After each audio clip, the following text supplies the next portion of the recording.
In a broken wasteland, come to my fire. All right, metalheads, thank you all for tuning in this week to the Metal Forge. My name is Mark Jackson, and I am your host. And with me this week, we have the awesome Joe Gamel from the Rock Goddesses podcast, which, Joe, welcome back. You know, also the Oracle of Jupiter, as she is. Want to comment really quick, wearing the awesome Soul Grinder shirt. Love Soul Grinders. Sweet people. The whole band are just sweethearts, even though they have such, visceral music. They're all just awesome people. And we also have a awesome fucking publisher here, and Joe is going to tell us a little bit about him. Who do we have, Joe, with DMR Publishing? Okay, so oh my god, I have to edit this part. Dave. Uh-oh. Okay, sorry. Sorry. We have Dave. Oh my gosh. Okay, actually, I found Dave the first time. I forgot about it at in Chicago at the festival where I also met you, Mark. And I saw the table. I totally forgot that I had talked to you before, Dave. And I asked you about some of the books you have, and you told me about Swords of Steel there. And I thought, oh, that's so cool. What a community-oriented project. So then actually Paris she has a podcast as well called oh my God. Should have wrote some stuff down. I've got her on the spot, but anyways, I'll go ahead and cut in here for you, because I can see you starting to blush a little bit. Yeah. Dave, thank you for coming to the Metal Forge. This is awesome. You're actually, I believe, my first book publisher and writer like that in the Metal Forge. So how's it going? Pretty good. Yeah, I don't think there's a whole lot of metal publishers in the scene, so probably pretty likely that you haven't had one on before me. Well, no, and actually, it's so wild that you're here now, because coming soon is actually he actually is a label proprietor who is publishing his own book. He's having a book published, and that's Todd Severn from Ripple Music. Okay. So tell us about DMR. All right. I started DMR Books 10 years ago because I had an idea for a book I thought was so good I just had to go through with it. I got the idea while listening to Manowar, the song Dark Avenger, and I thought the lyrics of the song made such a great story, and it made me think, like, I wish they'd written a story like this. These are the kind of stories I'd like to read. And at the time, not many people were publishing and writing sword and sorcery stories. So I thought, what if I got metal musicians to write stories like that? And I remember reading interviews with a few bands where they said they had written stories but never had them published. And I thought, well, I bet a lot of people would like to read those. Someone should publish them. Why not me? So sure. I got to contact with a few of them and asked a few others, and eventually I had enough for a whole book. It was called Swords of Steel, and that came out in 2015. And some of the bands in that book were Manila Road, Baal Sagoth, Eternal Champion before their first album came out, Gatekeeper, Cauldron Born, lots of epic metal bands. And then I did 2 more Swords of Steel volumes, and after that I moved on to other publishing projects, doing a lot of other different anthologies. Also, I did a lot of reprints of old classic pulp stories by authors like Robert E. Howard, the creator of Conan the Barbarian. And since this year is the 10th anniversary of DMR Books, I thought it'd be great to go back where I started, and for the 50th release, I'm going to do Swords of Steel 4. Awesome. Now, Joe, I believe you have a story in Swords of Steel 4? Yes, I'm so excited to be included in this because, as I was saying, Paris from Concilium, that is the name of her band, she she told me, we met for brunch one day. She was in Philadelphia. And I said, well, what are you reading now? Like the best question to ask anybody. And she said she was rereading Jason Tarpey's book that was published by DMR, The Godblade.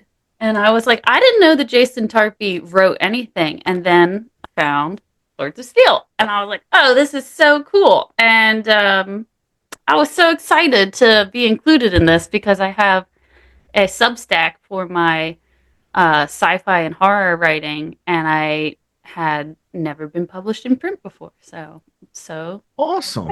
Yeah. You know, that's always something that's interesting to me because I have a few friends who are writers, and they've done like the Amazon publishing thing, you know, where they've published the book through Amazon, but when it actually goes to getting a legitimate book published and you're doing more than, you know, you're doing hundreds of copies or something like that. How do you do something like that, Dave?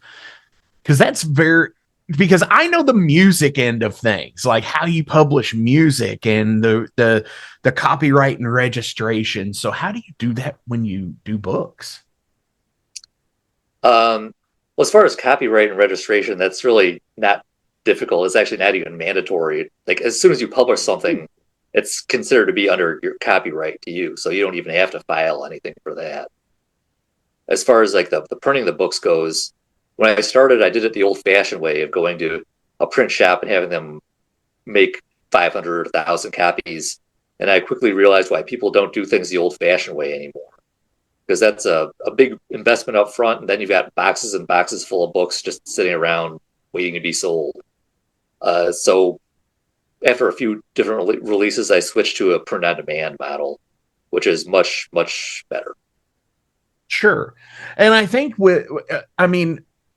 correct me if I'm wrong, when in the literary world today, it almost has a more of a, with everything going to screen use and stuff like that, you know, the print on demand is probably something that would be more beneficial, because unless you're getting something picked up and you're selling, you know, 20 or 30 or 40,000 copies of something or more or whatever, it's almost kind of, again, like you said, you've got that stock sitting around.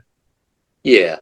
I mean, I do have, I can order a number of copies at cost, the cost of printing to sell through my website direct or at conventions. So I can have as many as I need at any time. And so it's very versatile. Sure. And I do have digital too for the people who prefer that. Yeah, that's also how we do merch with Metal of Jupiter. It's all made to order so that we it's more ecological too, you know. It's very important. So you don't have the stock sitting around. And with Jupiter, I mean, you all aren't playing shows really. No, I'm like Enya. I do not. No. You should. I'll play two shows in my life. Totally. Buy a castle and fill it with parrots. You know, here's what we're gonna do. Dave. Y'all need to do like a book release show, like an album release, where you have some of the people who wrote read part of their stories. Cool. Well, for the very first Swords of Steel, I did have a book release show, which we didn't have anyone reading from the books, but we had a few bands play, and it was the one and only time I've ever booked a show, and it was, I mean, it was a good time, but there were a lot of difficulties with it, particularly with the venue, because they the day before they decided to double book it and put on amateur stand-up comedians the same night as my show, and didn't bother to tell me. Oh, so, no! My show. So it's like an open mic night. Yeah, pretty much. When my show got hours, and some of the bands drove like 5 hours to be there. Which was my gosh, what a shady venue. Yeah. Are they still around? Yeah, they are. Do they still do shit like that you realize? I don't know. I haven't been there in 10 years. You haven't been there since? Good. Yeah. Probably for good reason too. That wasn't the first time that happened at that place.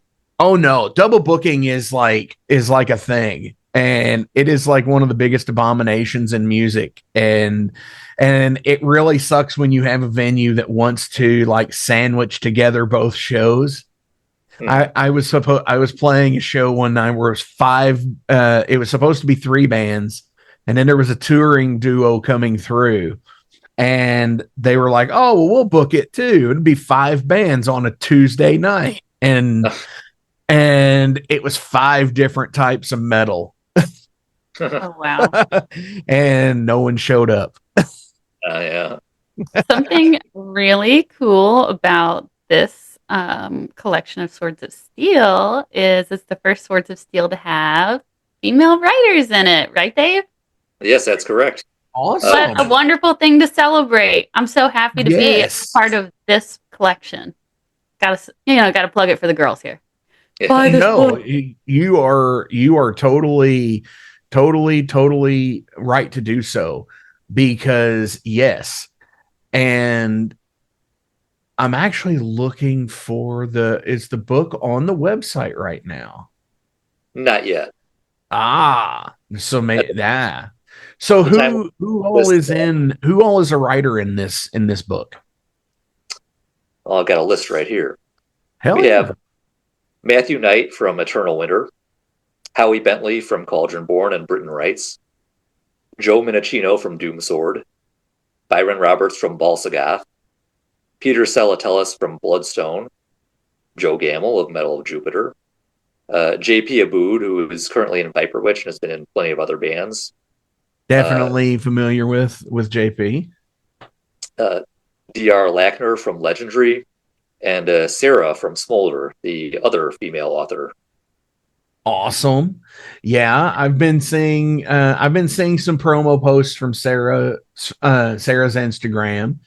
Hell yeah, she's super rad too, just like Joe. She has a lot of stuff going on, whether it be art or just music or the podcasting or reviews, and I think that's awesome. And in 2025, much as Joe did through pretty much all of last year with the Rock Goddess podcast, it's definitely something that I think even on the Metal Forge, I want to, dedicate more shows to women in metal.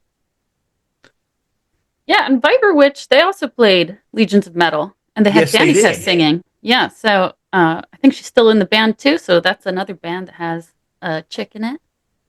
Definitely. Viper Witch have been here before. Love all of them. Again, met all of them at Legions last year. And again, you were at Legions, and you're going to be at Legions again this year as a vendor, correct?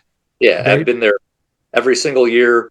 Even before Legions, the precursor to that fest was Ragnarok or Metal Apocalypse, and I was there it was in 2015, and I've been there every year at both fests since then. Hell yeah.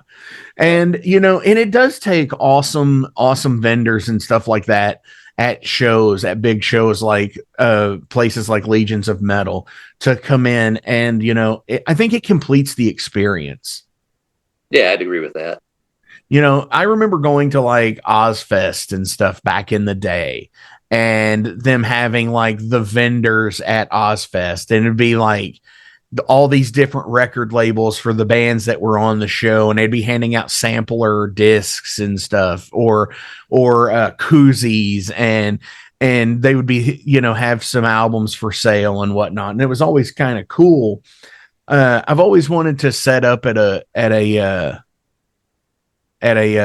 festival like that. So when you're not only when you're doing like the publishing stuff, but when you do festivals and you get into that aspect of it, what do you enjoy the most? Making money. Oh, well, of course, yeah. But if money aside, obviously. Well, it's always great to see people, appreciate what I do, and when they come back if they buy a book one year and they come back the next year and say, "Oh, I really like that. I want to get something else," and they tell me like they appreciate what I'm doing for sword and sorcery fiction. That's always really nice to hear. Sure. Yeah.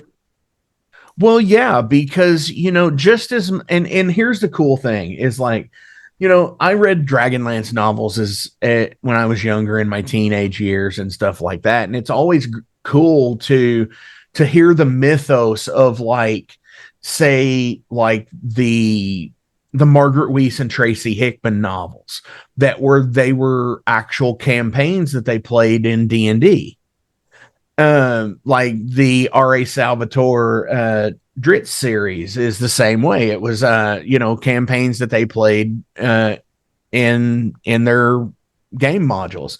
And I think it's awesome when metal people get together and write, when people write stories, because it could be mythos to their album work. Yeah, in a lot of cases it is. A lot of these bands do write stories based on the lyrics of the worlds they created for their music. For sure. Jason Gardner, who is the currently absent co-host of the Metal Forge and the Flamekeeper podcast network here, he actually had done the same thing for his band's Skullthor Ebonblade record. He went through the way and printed, did the Amazon publishing for his deal, and sold and sells them on the merch table. And it's a pretty cool deal. And I think it's awesome to have another avenue to enjoy metal in, I think. Oh, It makes yeah. sense too, because like metal is all about fantasy, and a lot of it is very narrative and story writing. And Sarah is another great example of someone who expresses herself in a multidisciplinary way. And, often the artwork that I make, to speak for myself, is very tied to the kind of music I write, and it's also very tied to what I wrote for Swords of Steel. So whether you're Absolutely. expressing yourself, through music or literature or fine art, it's coming from one soul. So when you sit down to write, Joe, how do it's like the thing, you get your pencils or your laptop or your whatever, and you're just like, I just need an idea. How do you sit down and write? I love marathon writing. Whether it's for music or making art, I like to dedicate a whole day to just doing that. It's just like getting really comfy at my desk with some coffee and classical music, and or if I'm at my easel or wherever, whatever I'm doing, it's usually like I kind of like make a space. It's a whole ritual to Okay. open my creative space, and then um, yeah, and then I just focus on that entirely, uh, and I get carried away with it, as you Definitely. will all discover when Do, this book is released. okay, so when you're making art, like outside, so like your paintings or any of your sculptures or anything, do you ever sit there and you have inspiration hit and you like immediately have to go to something, and then you don't, you go to it, and you're just like, say you're in something like a nice shirt and you get something on it, does it piss you off? Oh my gosh, I think all my clothes have paint on them, and I have nice clothes. I think everything has paint on it. That's one of the All my things that furniture, everything. Like if I That's one needed to do thing that it, pisses me off the most. I'll be like, oh, I feel this inspiration to paint, and then I'll be like in my haunt shirt or something, and I'll be like, oh crap, I meant to change my shirt and get like, clean the brush and get all the flicker on it and stuff, and it's like, yeah. My Eternal Champion shirt is wrecked. It has like holes in it and bleach stains and paint. It's like my favorite long sleeve, so it's totally destroyed. but the But cool thing is you could still wear it to shows. yeah, it actually looks pretty cool. And I mean, like maybe somebody will ask me, like, "Do you paint?" I mean, I don't look like a writer because my shirt's destroyed, but I guess that I like metal and I like painting. You But sure? for writing though, because it is like a flow of thought, and I can't like put the brush down and like visually look at the painting and come back to it the same way. I have a million sticky notes everywhere with like little things I hear or something that inspires me, or like I'll be reading a piece of history and understand like why something is named the way it's named. And I'm like, oh, I don't know what I'm going to use it for, but it's going with the sticky notes. So it's a little, One of my cool ones that I ever did is I did a sticky note thing for a while, and I would write down the notes of what I wanted to do, but then I would also get those and jot them down, like jot down like a little drawing of something, and have written some things based off of the drawings. Like, oh, wow. what was that all about? Like, what? Okay, wait. All right. So do you ever get songs that come to you in your dreams? Of course. Okay, what's the weirdest song you ever got that came to you in a dream? Uh, wow. Like that I wrote probably probably Gunslinger from my band Overload. I will check. I had a line of lyric that my drummer and I were toying around with, and he had some other stuff written down, and I was just like, didn't really like it. And then it was just like I had this like old West dream, and it was just like it played out. It was like a movie. That is so funny. For me, the weirdest one that ever came to me in my dreams, but probably the most memorable, was I was living in Soviet Poland and you had to sing to get your groceries. So the song that came to me in my dream was Holy, holy, holy, holy wheat smoothie, unusual banana sliced thinly. Tell me that doesn't get stuck in your head. Oh no! What have you done to the Metal Forge? What about you, Dave? What song came to you in a dream? Well, I'm not a musician, so I don't have.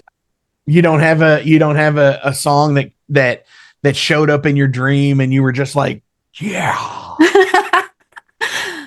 There was once, but couldn't remember it when I woke up. Holy die. No.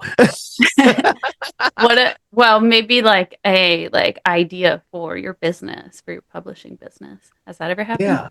Yeah. Most of my dreams are just really weird, and I don't really remember them much when I wake up. So I can't say.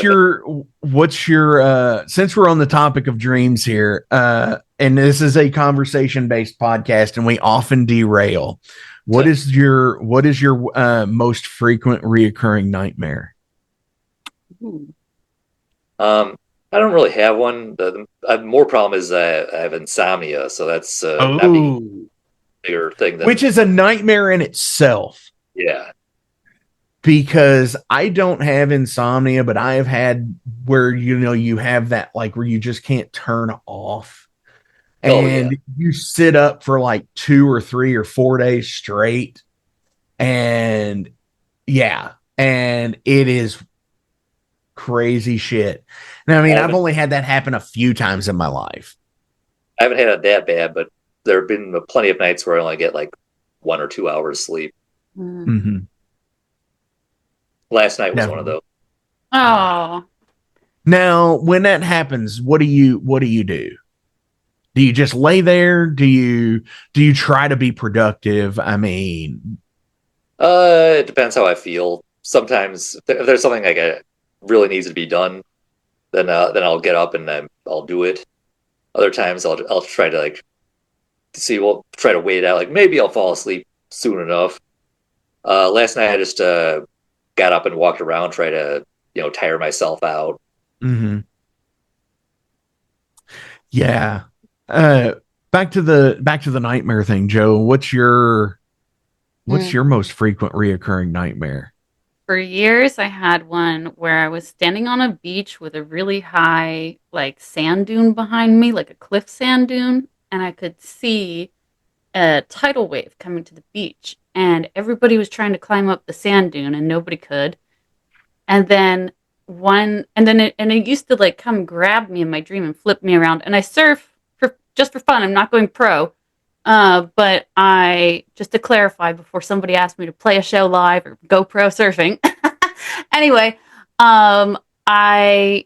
in the dream, I realized I needed to stop standing on the beach and letting it tumble me, and I needed to swim out and dive under the wave to get past it. And when I had the dream where I did that, I stopped having the reoccurring dream. And so it was like, when a problem is coming towards you, you have to dive into it. Yeah. So there was a deeper meaning. As dreams often have. Sure, absolutely.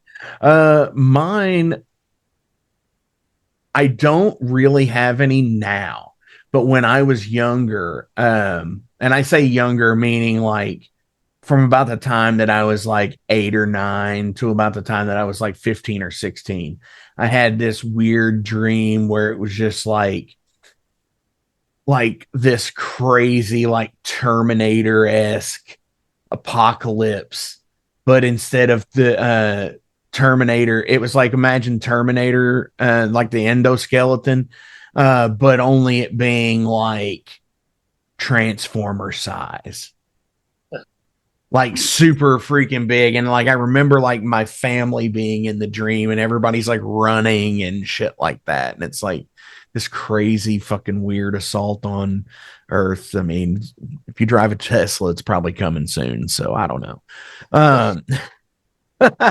Um, yeah, I mean, So I want to ask Dave, what are like your top 3 favorite things that you've published? Well, I've written 3 books myself, so I'm going to be egotistical and say all So these 3. 3, yeah. This is the first one, Necromancy and Nilsturia. It's a collection of short stories. They're all set in the same world that I created. Some have recurring characters that appear throughout, and there's lots of insane wizards and necromancers and monsters, and there's also dark humor mixed in there too. Then my second book was a novel, Bran the Chaos Warped, where the title character is a cursed swordsman, where anytime a spell is cast in his vicinity, it creates completely random and unpredictable effects. They could be trivial or they could be deadly. And in this book, he meets an evil wizard he tries to kill. The wizard casts a spell in self-defense, and they end up getting sucked into another dimension. And my most recent one is the second collection of short stories, Dark Dreams of Nilsturia. More short stories and a bit less humor, a bit more grim this time. Other ones that other favorites I published would be the Renegade Sword series. That's a collection of reprints of the old classic stuff that's hard to find by authors like Robert E. Howard, Michael Moorcock, Clark Ashton Smith, A. Merritt. Yeah, especially because those are some of my most popular books as well. But also, I got to publish a story by my all-time favorite author, Clark Ashton Smith. So that's got to be right up there. right. And and that was going to be one of the other questions I wanted to ask you was you do reprints also.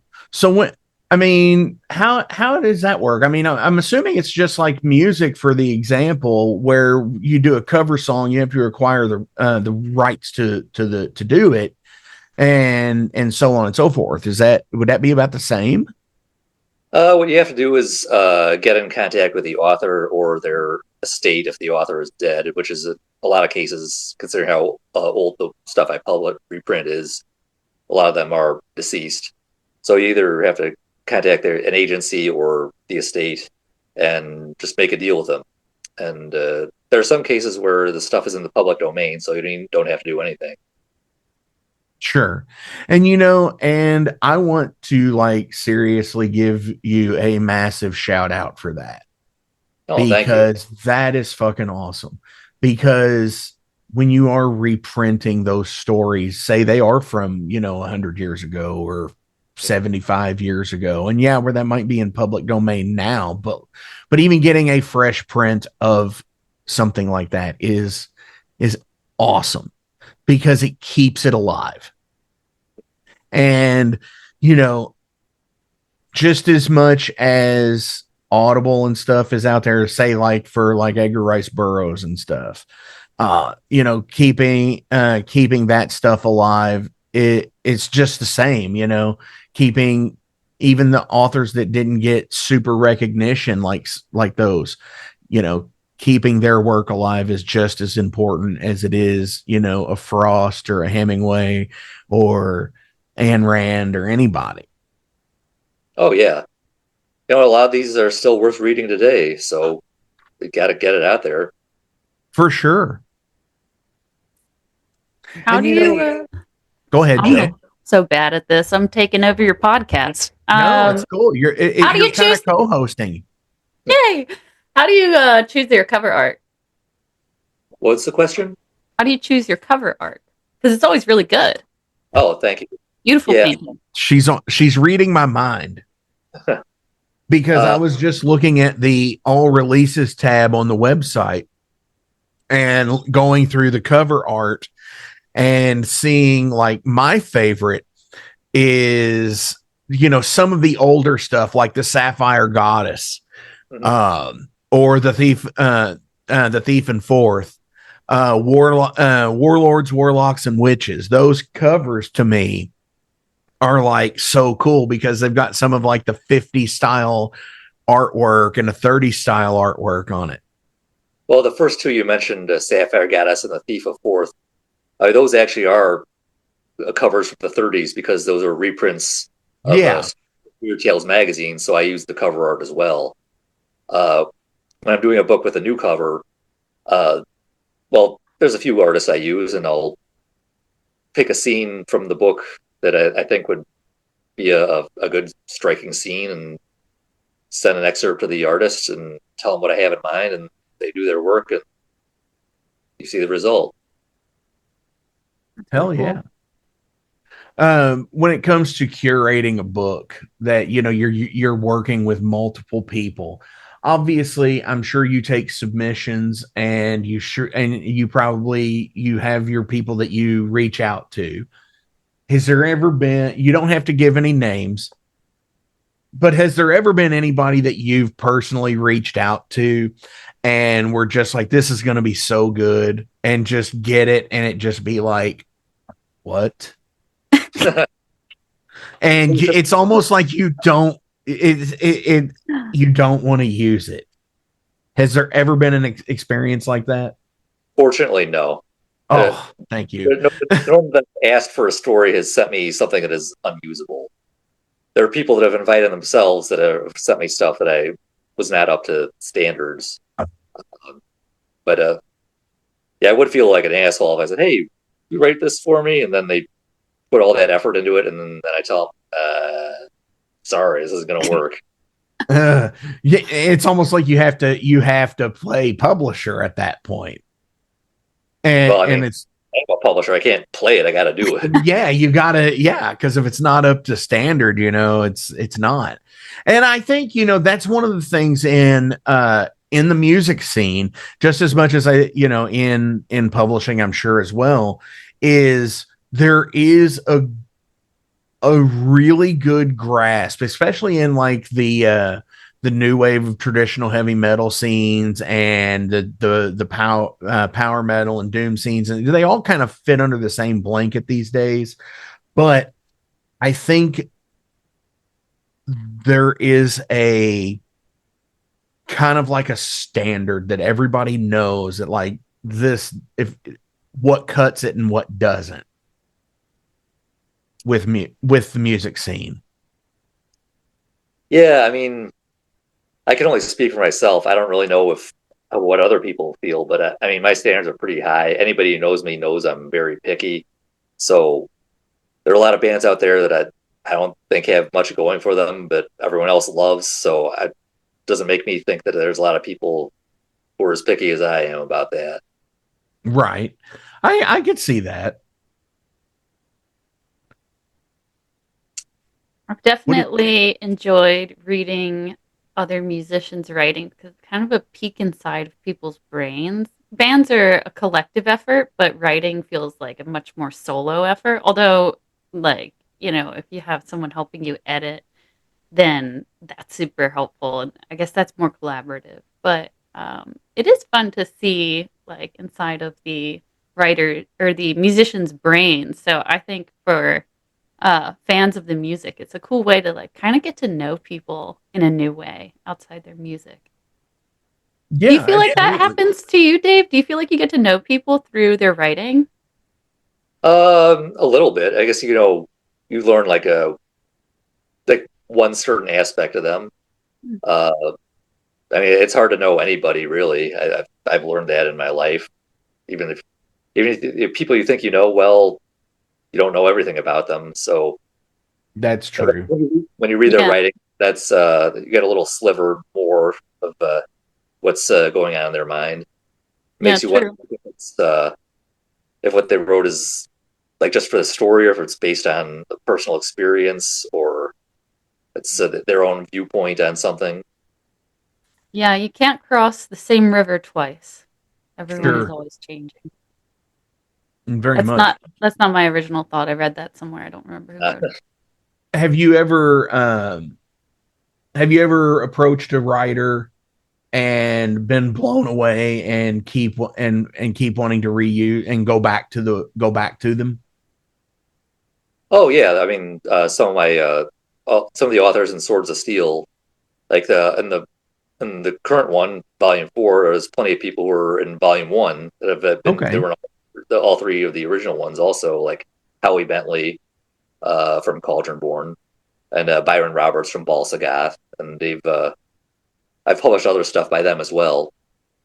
One of those is this collaborative novel called Karnov, a phantom-clad rider of the cosmic ice, which Howie and Byron wrote that with Matthew Knight from Eternal Winter. And it's they basically just took turns writing it. One guy would start, then the next one would continue the story, and then the third one would finish it, which is a pretty unusual way of doing things, but it worked out pretty well. That's pretty rad, honestly. Yeah. And it's almost like it's like the band collaborative effort, but it's three guys from three different bands, and stuff. So that's totally cool. Yeah, and you had Mark the Shark Shelton contribute stories and also write an intro to one of the Swords of Steel, right? Yeah, he wrote the intro to Swords of Steel 3. The stories were by his close friend E.C. Hellwell. Some of those stories, well, actually, one of them was the Riddle Master was written back in the 70s, and when they were in high school, it was written for an English class, and later on, Mark turned it into the Middle of the Road song, The Riddle Master. So that was a pretty historic thing to publish. Hell yeah, dude, that's awesome. So when is Volume 4 coming out?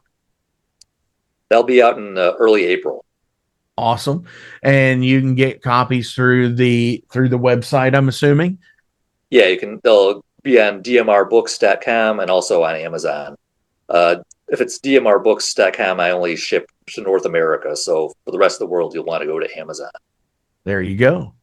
Awesome. Before we switch to Derailed, give me a band from a book of yours. We've been talking about them a little bit. So Bal Sagoth. Awesome. Any song in particular you want to hear from them? How about When Rides the Scion of the Storms? Here it comes.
crimson dawn, and may our English steel ring gloriously against the cutlasses of the Outlander pirates.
Awesome. So, Joe, you've been through Derailed before.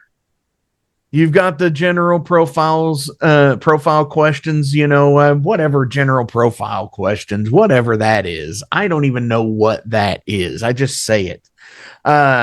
These are about you as a person, and they range everywhere. This is actually one of my favorite parts of your show. I love this segment. Thank you. I appreciate it. What are some of the staple foods that you keep in your home? Me? All of you, both of you.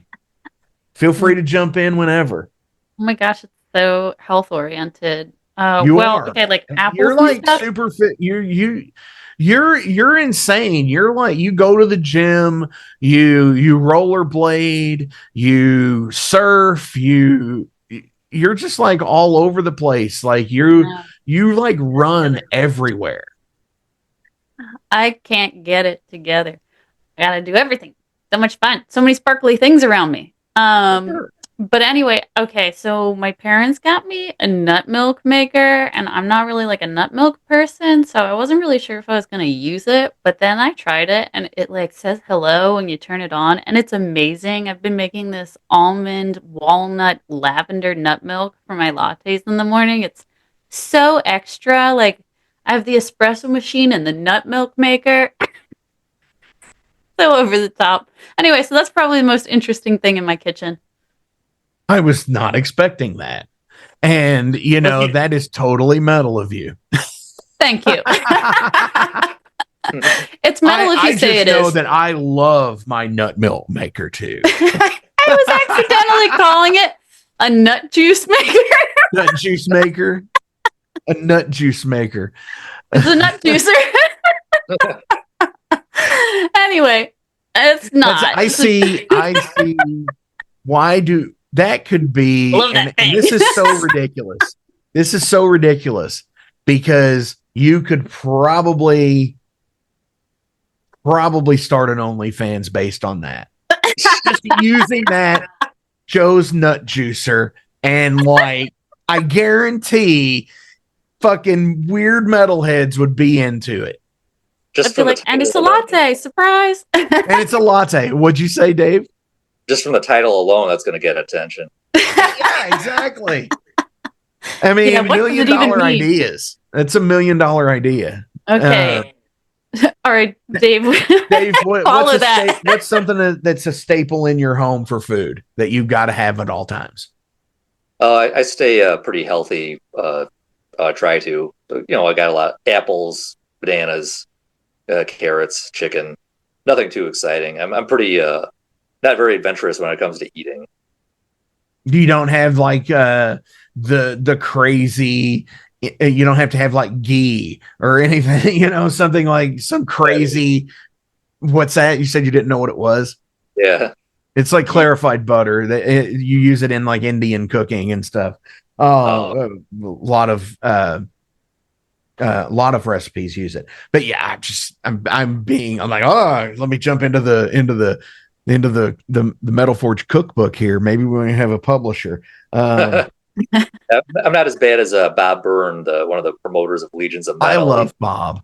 Oh yeah, he's one of my best friends. But when it comes to food, he just likes plain burgers, plain chicken, not much else. Plain pizza. He is. Oh yeah. Oh man, that's so wild because like, dude, like the catering at Legions was fucking on point. Oh yeah. I was like, I was blown away with the catering there, and I was like, wow, this is like, I'm professional. I made it, and like, and to hear him be like plain hamburger, plain pizza, it's like, oh.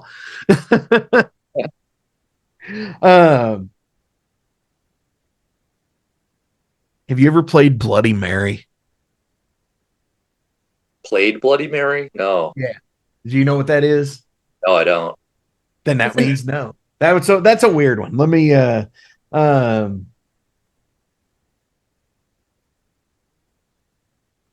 which would scare you more? The ghost of an adult or the ghost of a child? An adult. Yeah, Like, adult.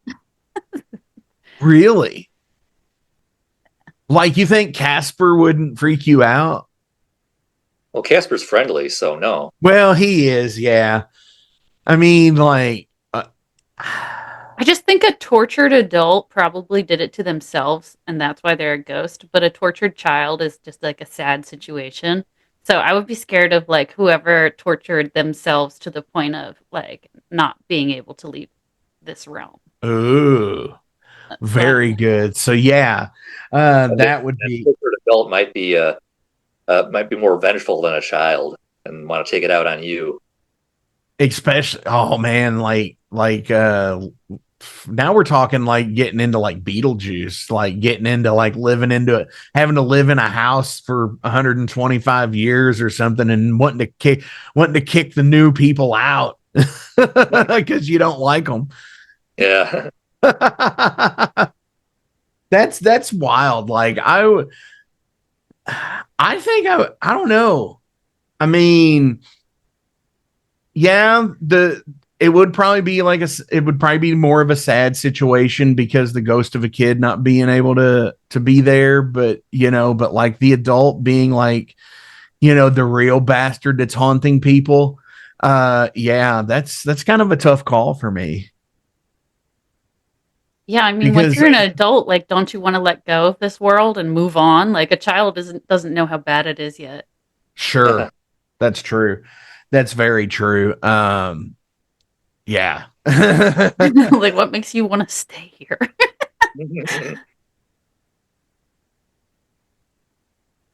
Have you ever wanted to launch a rocket? No, can't say that's ever crossed my mind. No, like not into like space and stuff like that. And Nah, I've never been a sci-fi kind of guy. I'm so technologically backwards. Like the modern world is too sci-fi for me. yeah, I totally get the being in today's technological deal is pretty, it is pretty advanced, especially if you're trying to understand like trending and algorithms and shit like that. I've been Oh yeah. thinking about this a lot lately. We're in the middle of a 40-day renewal period for the Catholics. It's called Lent. And Mhm. you it's like a much newer part of the practice because normally you give up, like alcohol and coffee, swearing, complaining, and gossiping. But now most Catholics also do like a media intake. So you actually have a reading fast because there's like so much content on the internet. And even if you're reading self help books, they're imprinting new ideas in you that will pop into your head later in the day and will influence your choices later in the day. And so when you stop like just listening, consuming music unintentionally, where you're not like reviewing a new drum track or you're not like specifically listening to something to hear it, but you just have it playing all the time. it becomes mindless. And when you stop in this 40-day period from doing that, mindlessly reading, mindlessly scrolling, mindlessly checking your email, mindlessly consuming all sorts of media, it does open a lot of space in your head. And when you do that at the same time as not complaining and not gossiping, and you find you can't talk about other people, you can't talk about things that annoy you, you give less space to that and you start thinking about good things in your own life. And your thoughts are a little bit more your own because the way that the algorithm works in news and social media, all these things, it's intentionally designed to make you think a certain way. So when you take space away from that, you have your own thoughts again. And it's an interesting experience of repossessing yourself during Lent. Sure. No, you're absolutely right. And, that's one of the things that I think is a very healthy thing is to take that social media detox Yeah. because, And yeah, it's it like, is a influenced thing. so designed to, I mean, even the way that the news repeatedly uses the word unprecedented is to put in our minds that new rules need to be in place because we've entered a new era. And so now new controls have to be imposed on us. I'm getting a little speary here, but it's real. And so, like, when you constantly take in the news, or even just like, I don't know, just like all around us, there are words and images that influence the way that we think. And it'll come back to you in your dreams, it'll come back in a conversation, and it'll be inside your head. So, yeah, like, I mean, we need this miracle of connection of the internet to do what we're doing right now, to share music, to share books and everything. But it is also a tool that can be used in different ways, as all things in science are. Definitely. Hell yeah. Next I have question. one. No, you're absolutely right. That is the thing that, it is a thing where you go down, even if you're walking down the sidewalk and you just see whatever ad is out there on a billboard or a bus stop or whatever, and it is all specific targeted language. And it's crazy. But I have one more question. But before we get to it, as always, links, they're listed below. So please give a like, a share, and a follow. Go do the things and all the stuff. Medal of Jupiter, DMR Books.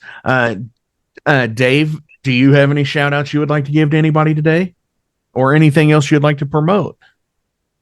Well, we mentioned Legions of Metal earlier. That's going to be May 2nd and 3rd at Reggie's in Chicago.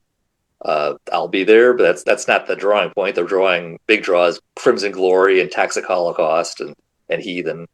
And yes, DMR Books and yeah, and Bob Byrne will be there too, so you can make fun of him for his dietary choices. hell yeah. Joe, do you have any shout outs or anything else you'd like to promote today? Well, we are in the midst of recording our EP. Our drum tracks are being recorded in Chicago this week by Ian Sugarski, who also drums for High Spirits and a lot of other bands. And so excited to have such a talented technician help us finish this EP. So excited for that. And a thank you again to Paris for all of her help. Yeah, I think. Hell yeah. Absolutely. For sure. My final question of the day. Thank you both, by the way, for doing this. This is awesome. And like I said, I was totally not feeling it going into it, but I feel reinvigorated. It's like I said, it's been like a crazy last month for me, and it's like I've had a sick parent, and she's been in and out of the hospital and rehab, and finally back home now, and it's just been weighing a lot on me, because it's just like it's just mom now, my and it's all the things that we all have to go through at a certain point in time, and nothing ever kind of really prepares you for it. You can read books, you can watch shows, but like, this is what it's about: human connection and interaction, and just just hanging out. I'll by the time we're recording this at 9-10 o'clock on a Wednesday night in March, that thank you all for doing this. This has really made my night, and I appreciate the fuck out of y'all. Also, a thank you to both of you guys. You made my night as well. This is like so fun to talk to both of you at the same time. And like, this is what Dave does. He brings these worlds to a collision point. But both of you really are community leaders and creating a lasting legacy. And I really appreciate that about your work. Oh, thank you very much. Thank you. I appreciate that. Totally awesome. So on our way out today, because we're picking bands from the books, I am going to pick Face in the Glare by Eternal Champion to play out. I love that song. And when I'm on my way to Ice Howl practice and I put on the Spotify list and I'm just like, I go, hey Siri, do this. Don't do anything. When I say to do that and play a song, and that always seems to come up no matter who I listen to, whether it's like I start with Bloodstar, it shows up. I start with Sanhedrin, it shows up. I start with High Spirits, it shows up. And it's just like a sweet rockin' tune, and I hope to have them on the Metal Forge soon as well. So Dave, thank you so much. I appreciate you coming into the Metal Forge today. Joe, as always, it is a pleasure. Hopefully when your all's EP is done, you can send it over the way, and we'll have you all on again as the band and do the thing and all the stuff. And hopefully, you all can get out and come out to some shows down here in Louisville this year. And I'd love to have see you all down here if it ever comes out to be a thing. I've been meaning to get out there for the Derby. I want to see the hats. Yeah, there's a lot of them. There's a lot. But Derby, if you're going to Legions of Metal, you got to choose one or the other. Oh, I'm going to choose. They're on the same weekend. Darn. The first weekend of May is the first weekend of Derby. Or the first weekend of May is both of those, Derby and Legions. I'll just wear a great hat to Legions. Perfect. I already got my ticket to Legions, so that's where I'm going to be. Hell yeah. Absolutely. I'm going to try and come up that Saturday, actually. Because like I said, I'm in Louisville, so it's like 5 hours. I'm going to try and come up that Saturday. That'd be great. Hell yeah. So on our way out, Face in the Glare from Eternal Champion. Thank you all. Last song. Everybody do the stomp.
Nice singing there.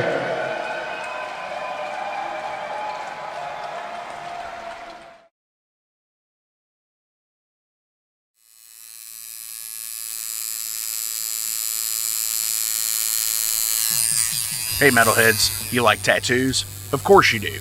If you're in the Louisville, Kentucky area, come on over the bridge to Clarksville, Indiana, and get you some ink done at Ageless Art. If ink isn't your thing, they have a piercing studio as well.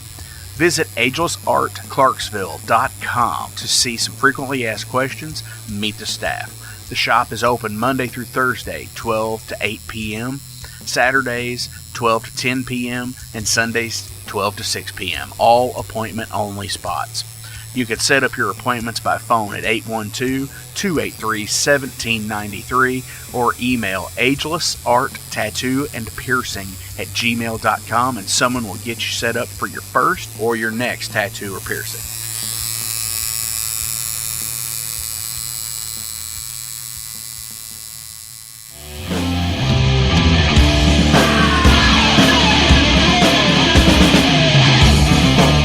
Hey metalheads, after going to a rager, what's your ultimate go-to? Mine is totally pizza.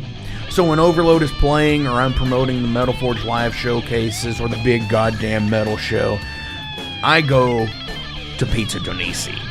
Pizza Donisi is gourmet artisan pizza from right here in Louisville, Kentucky.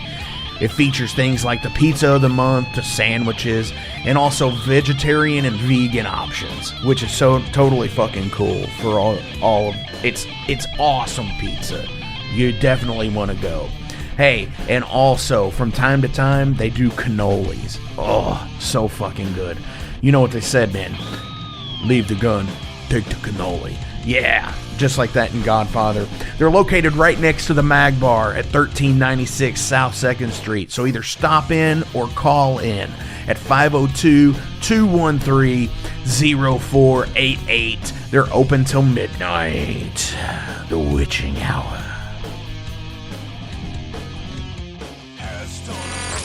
Heineken? Fuck that shit! Pabst Blue Ribbon!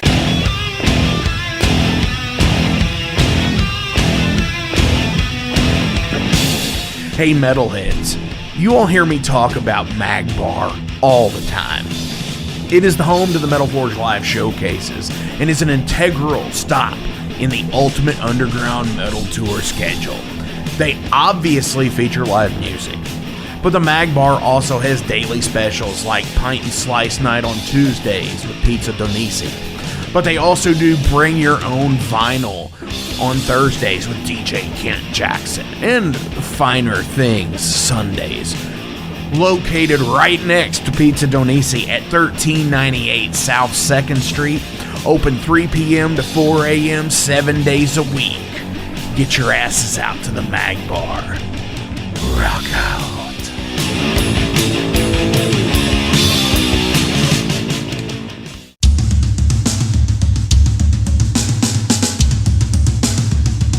For 45 years in keeping Louisville weird, Electric Ladyland has been there for all your eccentricities.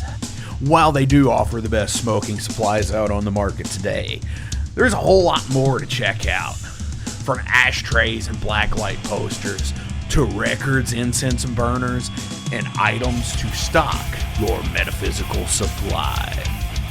They are open from 10 to 10, 7 days a week. Located at 2325 Bardstown Road in Louisville, Kentucky, and at electricladyland420.com. Roll out.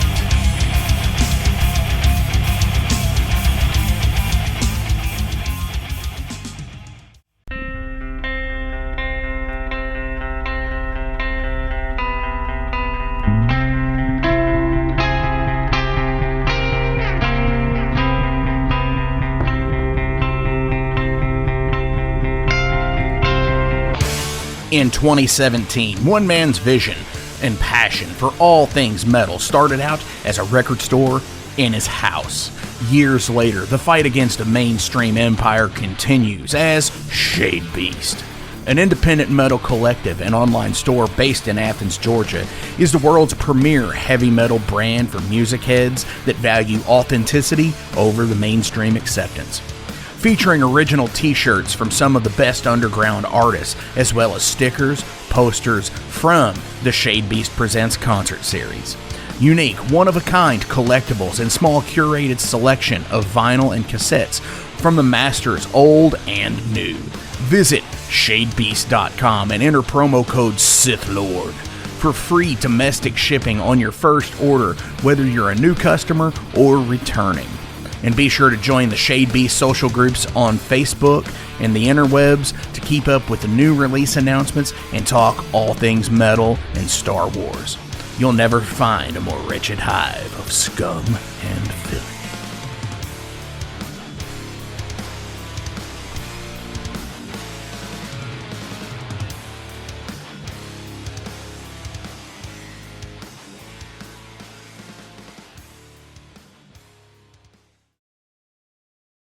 Welcome to the night.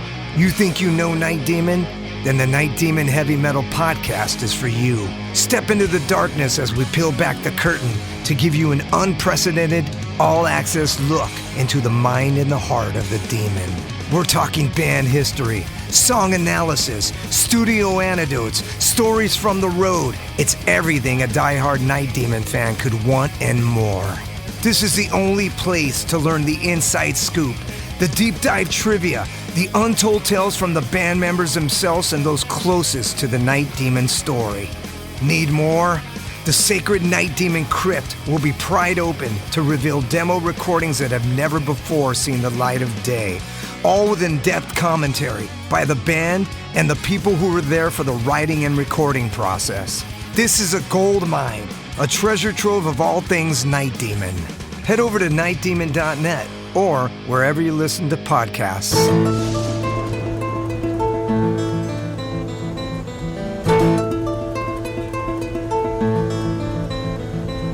Since 2013, there has been a calling from the underground, from the graves of all those unholy, and they decided to make a zine to talk about all of this. Soul Grinder Zine! An independent metal zine to keep you informed on all things metal and horror from the underground. Available in both print and digital formats, they're bringing you the best interviews and reviews out there today. Not only do they do the zine, but they also do compilation CDs. Check them out at facebook.com/soulgrinder.zine and start your subscription now.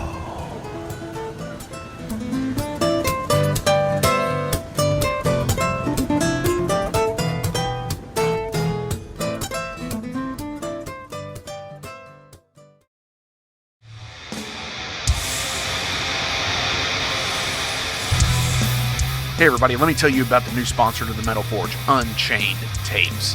They're an independent Pennsylvania tape label. They focus on extreme metal and punk with a killer approach to the tape scene. Visit their web store at unchainedtapes.bigcartel.com now to get your fill of tapes. And for being a Metal Forge listener, enter the code METALFORGE10 at checkout to get a 10% discount on your total purchase. That's unchainedtapes.bigcartel.com.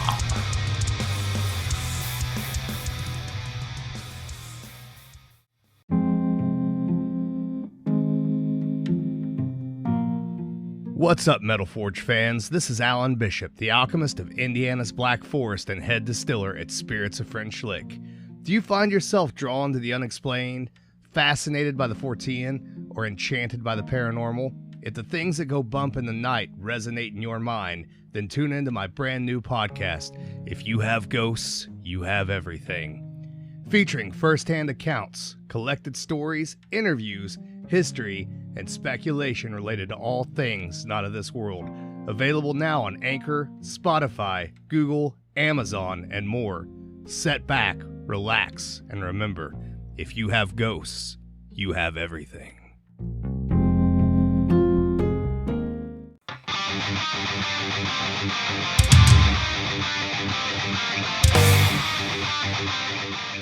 Hey, let me tell you guys about Mercenary Press. They're an independent London label and distributor of all things metal. Mercenary Press delivers the goods from their own independent zine. Trust me, you're going to want to get in on that. To distributing various bands from all over the world, including Cramp from Spain and Sadistic Force from Texas. Visit mercenarypress.bigcartel.com to find out what all they have in stock and what you can order. And for Metal Forge listeners, enter code METALFORGE10 to receive a discount on your total purchase at mercenarypress.bigcartel.com. Check it out now.